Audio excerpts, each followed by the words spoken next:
नाशिकमध्ये महाविकास आघाडी आणि महायुतीमधील वादानंतर आता तणाव वाढलाय। नाशिकमध्ये महाविकास आघाडी आणि महायुतीमध्ये वाद सुरू आहे। महायुतीच्या कार्यकर्त्यांकडून महाविकास आघाडीच्या उमेदवारांच्या प्रचार गाड्यांवर हल्ला करण्यात आला। नाशिकच्या पंचवटी परिसरात महाविकास आघाडीचे उमेदवार गणेश गीते यांच्या भावाची गाडी फोडण्यात आलेली आहे। भाजप कार्यकर्त्यांनी तोडफोड केल्याचा आरोप यावेळी करण्यात आला। तर या वाहनांमधून पैशांचं वाटप होत असल्याचा भाजपचा आरोप आहे। महाविकास आघाडीचे नाशिक शहरातील सर्व उमेदवार पोलीस आयुक्तालयाच्या दिशेने आता रवाना झालेत।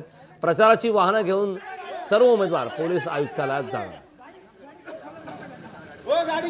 संदर्भात ताजे अपडेट देण्यासाठी आपले प्रतिनिधी महेश महाले आपल्यासोबत जोडलेले आहेत। महेश, खरतर नाशिकमध्ये महाविकास आघाडी आणि महायुतीमधील वादानंतर आता तणाव वाढलेला आहे।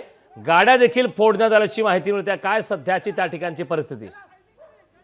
अगदी खरं आहे, कारण खरं बघितलं तर महायुती आणि महाविकास आघाडीमधला जो वाद आहे, आता तणाव जो आहे तो पेटलेला दिसून येतोय। नाशिक पूर्व मधील महाविकास आघाडीचे उमेदवार असलेले गणेश गीते यांचे बंधू गोकुळ गीते हे वाहनामधून प्रचाराच्या स्लिपा वाटत असताना त्यांना महायुतीचे उमेदवार असलेले राहुल ढेकले यांच्या समर्थकांनी आणि कार्यकर्त्यांनी पकडलं आणि या गाडीमध्ये पैसे असल्याचा आरोप त्यांच्याकडनं करण्यात आला। यानंतर त्यांच्या प्रचाराची वाहनाची तोडफोड देखील करण्यात आलेली आहे। यामुळे खरं तर आता नाशिकमध्ये तणाव वाढल्याचं बघून दिसून येत आहे। या सगळ्या पार्श्वभूमीवर आता महाविकास आघाडीचे सगळे उमेदवार जे आहेत ते पोलीस आयुक्तालयामध्ये गेलेले आहे आणि गुन्हा दाखल करण्यासाठी पोलीस आयुक्तांना विनंती करण्यात येत आहे। आता एकूणच जर बघितलं तर महायुती आणि महाविकास आघाडीमधला हा वाद टोकाला गेल्याचं आपल्याला बघायला मिळतंय।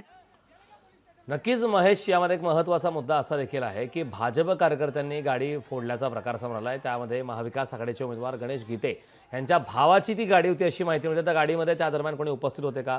त्यांना काही त्यामध्ये कोणी काही जखमी झाले का? या संदर्भातली काही माहिती आहे का?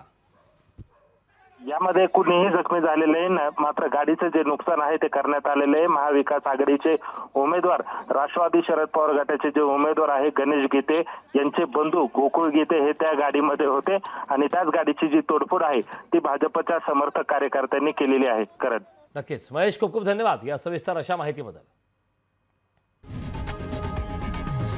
लोकशाही मराठी ऐका, पहा, जागरूक रहा।